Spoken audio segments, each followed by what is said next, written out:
Iraan haleellaa Israa'el kibba Libaanos irratti raawwatte hordofuun dursee dabarsiteen ulaa Hormuz cufuu isheetiin Israa'eliin jilbeenfachiistee jirti.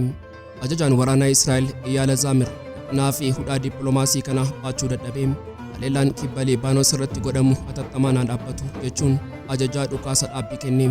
Tarsiimoo Iraan kan Israa'eliin harka kennachiise kana bal'inaan qabannee jirra. Kibba Libaanos har'a loltoota Israa'el keessattuu humnoota addaa isaaniitiif dirree waraanaa osoo hin taane iddoo adamootti jijjiiramee jira. Hizbullaan leencii gaarreen Libaanos obsaa tooftaa fi kiyyoo waraanaa kanaan dura addunyaan argitee hin beekne fayyadamuun waraana Israa'el dachee Libaanos irratti jilbeenfachiisaa jira. Kiyyoon kun ajajaa birgeedii 52ffaa kan kutaa koomaandoo 401ffaa dabalatee loltoota humna addaa Israa'el 4 battalumatti kan galaafate. Akkasumas loltoota 17 ol ta'an ammoo madaa ulfaataaf kan saaxiledha. Iccitii kiyyoo Hizbullaa kanaa bal'inaan ni dhageessu. Gabaasni miidiyaalee Israa'el keessattuu gaazexaan Israa'el Hayyuum waxabajjii 21 2026 ifa godhetti waraanni Israa'el kibba Libaanos keessatti waan sammuun dhala namaa amanuu dadhabu tokko argee jira. Innis holqa idilee osoo hin taane magaalaa lafa jalaa isa ammayyaawaa kan teeknooloojiin badhaadhee fi harka eegduu warraaqsaa Iraanii fi Hizbullaatiin ijaaramedha. Iccitii holqaa sodaachisaa kanaas qabannee jirra. Pireezidaantiin Ameerikaa Doonaald Tiraamp karoora hamaa tokko baasee ture. Karoorri isaas Siiriyaan karaa kaabaatiin Israa'el ammoo karaa kibbaatiin Hizbullaa Libaanos irratti waraana bananii akka qabduu sibiilaatti gidduutti ukkaamsanii dhabamsiisuu ture. Pireezidaantiin Siiriyaa Ahmad al-Sharaa garuu shira Tiraamp kanaa haxxumaan injifate. Tarkaanfiin al-Sharaa kun hoogganaa Hizbullaa Sheek Naim Qaasim baay'ee gammachiisee jira. Yoo xumuraatti nu faana turtan iccitii injifannoo al-Sharaa kana bal'inaan ni dhageessu. Qophii keenya laayik gochuun jalqabaan affeerraa keenya yeroo maraati. Yooyaa ashama harka fuunee kabajamtoota dhaggeeffattoota keenya kun Oromiyaa 24 Newsdha. Kanneen chaanala YouTube keenyaaf haaraa taatan subscribe gochuun maatii keenya ta'a. Qophiin keenya namoota hedduu bira akka ga'uuf like share gochuun waliif qooduun dagatinaa. Xumura qophii keenyaatti turtii gaarii.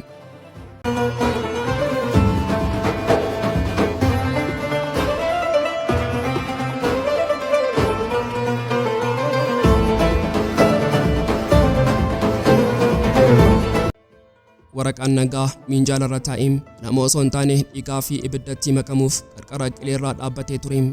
Sanbata waxabajjii 2026 qilleensi ba'aa giddu galeessaa sagalee akeekkachiisaa fi ho'iinsa siyaasaa guutummaa addunyaa raasuun dammaqe. Iraan isheen wixinee nagaa Ameerikaa waliin mallatteessuudhaan ulaa Hormuz bantee turte. Murtii waliigaltee kana kuffisu tokko dabarsite. Ulaan Hormuz guutummaatti cufameera. Doonii asitti dhiyaatu kamiyyuu irratti ni dhukaafama. Labsiin kun wiirtuu ajajaa waraanaa Iraan isa guddichaa Haatama Lambiyaarraa kan ba'e yoo ta'u daldala boba'aa addunyaa deebisee hudhee ajjeesuuf kan murteessedha. Maaliif Iraan hatattamaan murtoo kana jijjiirte? Deebiin isaa Israa'elii fi Binyaamin Netanyaahuu bira jira. Akka waliigaltee Iraanii fi Ameerikaa wixinee Paakistaanitti keewwanni jalqabaa fi inni guddichi Israa'el dabalatee gamoonni hundinuu dhukaasa dhaabuu guutuu eeguu qabu kan jedhu ture. Garuu Netanyahuun inni marii kana akka kufaatii Israa'elitti ilaalu abjuu nagaa kana dhoosuu barbaade. Kanaanis jimaataa fi sanbata kaleessaa xiyyaarota waraanaa isaa kibbaa fi baha Libaanos irratti bobbaasuun namoota nagaa 10 lakkaa'aman irratti boombii roobse. Kaayyoon Netanyahu ifa ture. Iraaniin aarsuudhaan akka isheen waliigaltee kana cabsitu gochuu fi Tiraampiin gara waraanaatti deebisuudha. Akkuma muummeen ministeera Israa'el duraanii Ehud Barak kanaan dura dursee raajee ture. Netanyahuun waliigaltee Ameerikaa fi Iraan fashaleessuuf jecha Libaanositti ibidda qabsiisuun isaa hin oolu. Garuu taphii Netanyahu kun Israa'eliif balaa of ajjeesuu ta'e. Iraan waraqaa waliigaltee diiguu yookaan lola kallattii Israa'el irratti banuu irraa meeshaa ishee isa xumuraa fi onni addunyaa dhaabuun ulaa Hormuz deebistee cufte. Tarkaanfiin Iraan kun dippiloomaasii keessatti qaballaa jabaadha. Iraan Ameerikaadhaan akkas jette, ati saree maraatuu kee Israa'el hidhuu yoo dadhabde ani ammoo boba'aa addunyaa hudhee diinagdee kee nan ajjeesa. Ministeerri dhimma alaa Iraan ibsa baaseen malli keenya waadaaf waadaadha. Israa'el yoo dhiiga dhangalaasuu itti uftee Ameerikaan boba'aa hin argattu jechuun Tiraampiin qormaata guddaa keessa galchee. Ulaan Hormuz inni torban tokkoof baname dooniiwwan boba'aa barmiila miiliyoona 10 dabarsee har'a deebi'ee iddoo onaa ta'e ture. Dooniiwwan boba'aa 40 ol kanneen barmiila miiliyoona 80 fe'atan sodaadhaan qarqara galaanaatti raafamaa turan. Dhiibbaa dinagdee Iraan kun daqiiqaa muraasa keessatti bu'aa agarsiisee jira. Netanyahuun Iraaniin nan aarsa jechuun yeroo dhiichisu Ameerikaa fi biyyoonni dhiyaa gatiin boba'aa waan samii tuqeef ulee isaaniitiin Israa'el rukutuu eegalan. Dhumarratti sa'aatiiwwan muraasa duraam oduun addunyaa isee tokko Tel Aviv irraa baam. Ajajaan waraana Israa'el Iyyaal Zaamir binaa fi hudhaa dippiloomaasii kana baachuu dadhabeem. Haleellaan kibba Libaanoos irratti godhamu hatattamaan dhaabbatu jechuun ajajaa dhukaasa dhaabbii kenneem. Kufaatiin Netanyahu asirratti guutuu taam. Inni waraana kana bobeessuuf fiigaa yeroo tureem. Iraan garuu rasaasa tokko osoo Israa'elitti hin dhukaasin bishaan ulaa Hormuz cufuu qofaan Israa'elin jilbeenfachiiftee jirti. Madaalliin waraanaa baha giddu galeessaa guutummaatti jijjiirameem. Israa'el isheen waggoota dheeraaf nuti eenyuufiyyuu hin ajajamnu jettu har'aa murtii dinagdee Iraaniin dirqamteem morma ishee gadi qabattee jirti. Osoo xiyyaaronni waraanaa Israa'el samii Libaanoosiin aara gurraachaan uwwisanii gamoowwan diiganii fi of tuulummaadhaan Libaanoosiin laamsheessineerra jedhanii dhiichisanii dhugaan lafarraa gaarreenii fi sulula kibba Libaanos keessaa ba'aa jiru garuu faallaa kanaatiin. Libaanos har'a loltoota Israa'el keessattuu humnoota addaa isaaniitiif dirree waraanaa osoo hin taane iddoo adamootti jijjiiramee jira. Hizbullaan leencii gaarreen Libaanos obsaa tooftaa fi yoo waraanaa kanaan dura addunyaan argitee hin beekne fayyadamuun waraana Israa'el isa doolaara biiliyoonaan hidhatee dachee Libaanos irratti jilbeenfachiisaa jira. Addunyaan amma xiyyaara samiirraa dhukaasuu qofa osoo hin taane mootummaa lafarraa kan taankii fi loltuu diinaa daaraa godhuun ija banattee daawwachaa jirti. Mee dhugaadhaa onneen Tel Aviv cabsee gadi fageenyaan xiinxallu. Guyyoota muraasa darban kana keessa naannoo magaalaa Kafar Tibinit ishee kibba Libaanoositti argamtu keessatti yoo du'aa kan diinaaf qophaa'e tokkotu dho'e. Taankiin ammayyaawaa Israa'el Meerkaavaa inni hin cabu hin uramu jedhame addunyaatti faarfamu. Yoo Hizbullaa keessa seenee dho'iinsa kanaan taankichi daaraatti makame wanti hunda caalaa Israa'elin boosisee fi madaallii waraanaa garagalche garuu eenyu taankii kana keessa akka turedha. Ajajaa Birgeedii 52ffaa kan kutaa koomaandoo 401ffaa Koloneel Door Daaliyaa Ben Simoon dabalatee loltoonni humna addaa Israa'el 4 battalumatti yeroo daaraa ta'an loltoonni 17 ol ta'an ammoo madaa ulfaataa baatanii hospitaalatti guuramanii jiru. Kutaan waraanaa 401ffaan kun ayyaatti isaa Israa'el keessatti ijaa fi lafee dugdaati. Ajajoota kutaa kanaa ajjeesuu jechuun morma waraanaa Israa'el kutuu wajjin tokkodha. Erga waraanni Gazaa fi Libaanos eegalee ajajoonni kutaa kanaa adda waraanaatti harca'aa jiru. Kufaatiin amma Kafar Tibinit keessatti mudate kun dhiphina Israa'el gara sadarkaa dho'iinsaatti ol fuudhee jira. Erga dhukaasa dhaabbii ebila darbe labsamee as qofa loltoonni Israa'el 23 ta'an gootota Hizbullaatiin galaafatamanii jiru. Lola idilee osoo hin taane kufaatii waraanaa isaa Israa'elin jilbeenfachiisaa jirudha. Israa'el akkamittiin akkanatti jibbaatte? Tarsiimoon Hizbullaan itti fayyadamaa jiru kan madaallii hin qabne isa hunda caalaa xaxamaadha. Israa'el xiyyaarota F-35 fi F-50 fayyadamtee samiirraa boombii roobsiti. Garuu waraanni dhugaan lafarra jira. Gootonni Hizbullaan bittannaanii holqa lafa jalaa fi gaarreen keessa dhokatanii yeroo diinni lafa Libaanos ejjetu akkuma bofaa callisanii eegu. Yeroo loltoonni Israa'el gadi fagaatanii seenan misaalota farra taankii dirooniiwwan of dhosanii fi kiyyoo lafa jalaatiin ibiddatti isaan maku. Olaantummaan qilleensaa Israa'el guutummaatti faayidaa dhabeera. Xiyyaarri samiirraa naanna'u taankii diinaan gubachaa jiru baraaruu hin dandeenye. Hizbullaan meeshaa rakasaa fi sammuu qaxaleedhaan waraana doolaaraa biiliyoonaan lakkaa'amu kiyyoo keessa galchee miilaa fi harka isaa muree dachee kibba Libaanos awwaala isaanii taasisee jira. Hizbullaan akkaataa inni odeeffannoo walitti qabee sochii diinaa hordofuu fi yeroo murteessaa ta'etti diina dadhabsiisuun dhaabbilee basaasaa addunyaayyu afaan qabachiisee jira. Kufaatiin dirree waraanaa kun keessoo Israa'elitti kirkira siyaasaa uumee jira.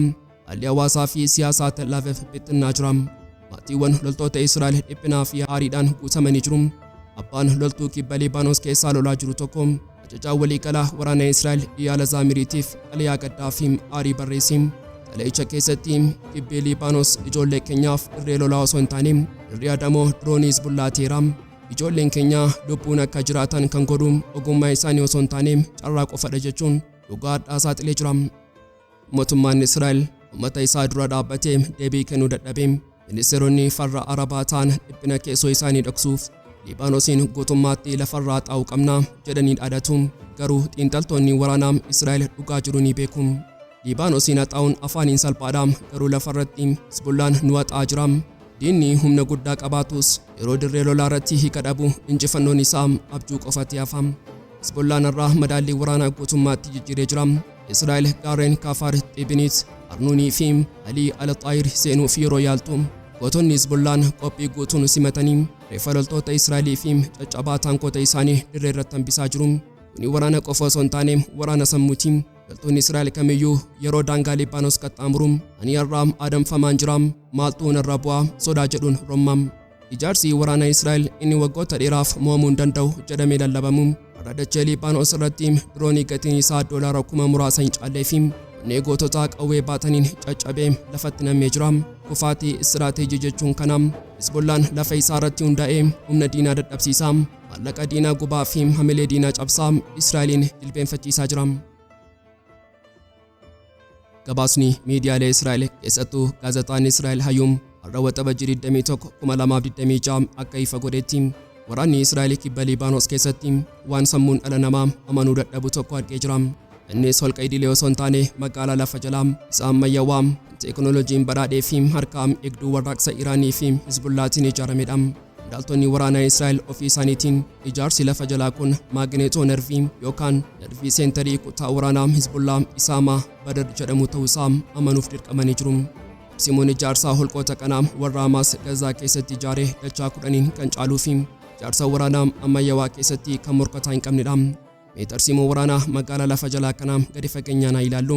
Maaliif ijaarsi kun teekinooloojii Israa'eliin daaraa godhe? Tokkoffaa eegumsa guutuu fi dhoksaa addaati.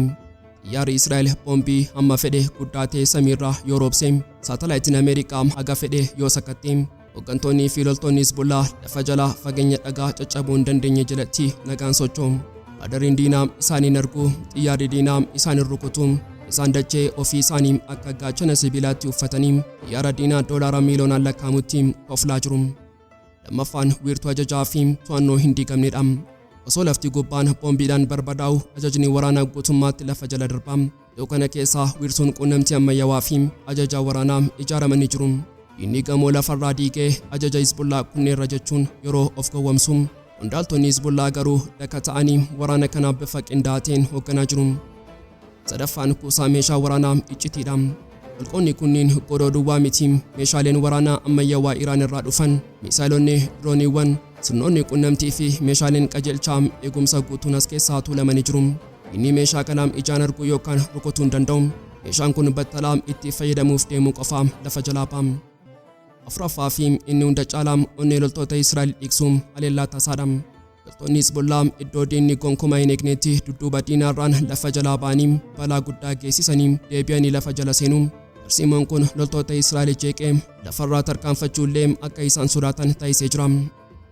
Israa'el dhiphina ishee dhoksuuf jecha Iraanii fi Hizbullaan sarara holqa lafa jalaa kanaa olfachuuf dhiibbaa godhanii kaasa dhaabuu kadhachaa jiru jechuun ololaa of jajjabeessuu oofti. Garuu dhugaan jiru faallaa kanaatiin tarsiimoon lafa jalaa kun hagam gati jabeessa hagam cabsuun isaa ulfaataa akka ta'ee fi madaallii waraanaa kan garagalche waan ta'eef ijaarsi kun rasaasa dhiyaa fi ija raadarii caalaa cimaa ta'uusaa inni ofii isaatii amanee jira. Seenaan dinqii isaa kun tasaa kan uumame miti. Waraana kana dura yeroo sirni tarsiimawaa ijaaramaa ture yaadachuun dirqama. Gayya 16/2024 osoo Israa'el waraana lafoo kibba Liibaanoositti hin eegalin dura miidiyaan waraana Hizbullaa viidiyoo sana qabeessaa fi onnee diinaa cabsu tokko addunyaatti ifa godhee ture. Viidiyoon kun gaarreen keenya kuusaa keenya mata duree jedhu qaba. Viidiyoo sana keessatti wiirtuu Imaad 4 ifatti agarsiifame. Ijaarsi lafa jalaa kun haalaan bal'aa fi sodaachisaa yoo ta'u, konkolaattonni waraanaa gurguddoon kan hidhannoo qabanii fi mootorsaayikiloonni guutummaatti keessa socho'uuf ni danda'u. Fuula gaarreenii kanarraa misaayilonni baalaastikii gurguddoon warri diina daaraa godhan ni furguggifamu. Maqaan ijaarsa kanaayyuu gumaa ajajaa waraanaa Hizbullaa cimaa Imaad Mugniyaam isa bara 2008 konkolaataa boombii qabuun ajjeeffame sana yaadachuu fi seenaa isaa itti fufsiisuuf kan moggaafamedha. Har'a guyyaa waxabajjii 21/2026 kana waraanni kibba Liibaanos teekinooloojii Ameerikaa fi Israa'el sammuu qaxalee fi tarsiimoo lafa jalaa Hizbullaa duratti jilbeenfachiisaa jira. Israa'el holqa kanaa argineerra jechuun yoo saaxilteellee holqichi ofii isaa awwaala sibiilaa loltoota Israa'el ta'aa jira. Hizbullaan gaarreen Liibaanos gara masaraa du'aa diinaatti jijjiiree waraana ammayyaawaa bifa haaraan dhiigaan barreessaa jira. Pireezidaantiin Ameerikaa Doonaald Tiraamp inni of tuulummaadhaan addunyaan to'adhaa jechuu lallabu karoora seena qabeessaa fi hamaa tokko baasee ture. Karoorri isaas Siiriyaan karaa kaabaatiin, Israa'el ammoo karaa kibbaatiin Hizbullaa Liibaanos irratti waraana bananii akka qabduu sibiilaatti gidduutti ukkaamsanii dhabamsiisuudha. Tiraamp haasaa isaa keessatti ija jabeenyaan yoo Israa'el Hizbullaa dhaamsisuu dadhabde pireezidaantiin Siiriyaa Ahmad al-Sharaam hojii kana akka raawwatu nan godha jechuun dhaadatiin. Garuu dhugaan lafarraa fi sammuu qaxalee hooggantoota baam jira Tiraamp kana tarsaasee jira. Hoogganaan Siiriyaa haaraam Ahmad al-Sharaam namicha dippiloomaasii fi waraana xaxamaa keessatti qaramedha. Inni shira Tiraamp kana battalumatti hubate. Ameerikaa fi Israa'el Hizbullaa wajjin wal nu nyaachisanii humna kiyyaas dadhabsiisanii Libaanoosiin dhoqqee waraanaa waliinii keessa galchuu barbaadu jechuun murteesse. Kanaafuu al-Sharaa dhiibbaa guddaa Ameerikaa fi Israa'el irraa dhufee cinatti qabee murannoo guutuun nuti Libaanos keessa seennee loluu hin barbaannu dhimmi kun nu ilaallatu jechuun murteessina qabeessa dabarse. Tarkaanfiin al-Sharaa kun hoogganaa Hizbullaa Sheek Na'iim Qaasim baay'ee gammachiise. Sheek Na'iim Qaasim haasaa isaa keessatti Ameerikaa fi Israa'el nu caccabsuuf Siiriyaa fayyadamuu barbaadanii turan garuu Ahmad al-Sharaam shira kana fashaleesse. Rabbii galatoomuu Siiriyaan qabduu sibiilaa Israa'el wajjin ta'uu diddee jechuun dinqisiifannaa isaa ibse. Wanti caalaatti haala kana xaxamaa fi ajaa'iba taasise garuu gargaarsaa fi dhiibbaa Turkiitiin. Pireezidaantiin Rajab Xayyib Erdogaanii fi tiqii basaasaa Turkii MIT'n Siiriyaa gara waraana Libaanos akka hin seenne dhiibbaa guddaa gochaa turan. Turkiin yoo Siiriyaan waraana kana keessa seente nanichi guutummaatti ibiddatti akka makamuu fi faayidaan karaa akka miidhu sirriitti beekti. Kanaafuu Turkii fi Siiriyaan dhoksaatti walii galuun Hizbullaadhaaf ergaa iccitii ergan nuti lolaa isin irratti hin bannu isin dhimma keessoo Libaanos dhiisaatiin xiyyeeffannoo keessan hundaa gara diinaa isin dura jiru Israa'el qofaatti deebisa. Ergaan kun Hizbullaadhaaf oolmaa guddaa ture sababiin isaa waraana kallattii lamaarraa isaan baraare. Murtii al-Sharaa kanaan madaallii waraanaa Libaanos keessatti guutummaatti jijjiirame. Pireezidaantiin Libaanos Joozef Aawun ifatti ba'uun hariiroon keenya Siiriyaa wajjin baay'ee gaariidha. Siiriyaan haala xaxamaa biyya keenyaa waan hubatteef dhoqqee lolaa kana keessaa seenuu diddeetti jechuun ibsan. Walumaa galatti shira guddichi Tiraamp fi Netanyahuun Hizbullaa fi Iraan waraana kallattii lamaanii ni dhabamsiisna jechuun xaxan. Sammuu qaxalee Ahmad al-Sharaa gargaarsa Turkii fi obsaa Iraaniin guutummaatti daaratee jira. Al-Sharaa dirree waraanaa keessatti seefii luqqifachuu dhiisee qalama dippiloomaasii fayyadamuun Ameerikaa fi Israa'elin qullaa dhaabe. Giddugaleessaa har'a ragaa ba'aa jira. Egaan kabajamtoota dhaggeeffattoota Oromiyaa 24 News qophii guyyaarraaf qabannee dhiyaannee asuma irratti goolama. Kanneen chaanala YouTube keenyaaf haaraa taatan subscribe gochuun maatii keenya ta'aa. Qophiin keenya namoota hedduu biraa akka ga'uuf like share gochuun waliif qooduun dagatinaa. Xumuraatti waan nu faana turtaniif galatooma.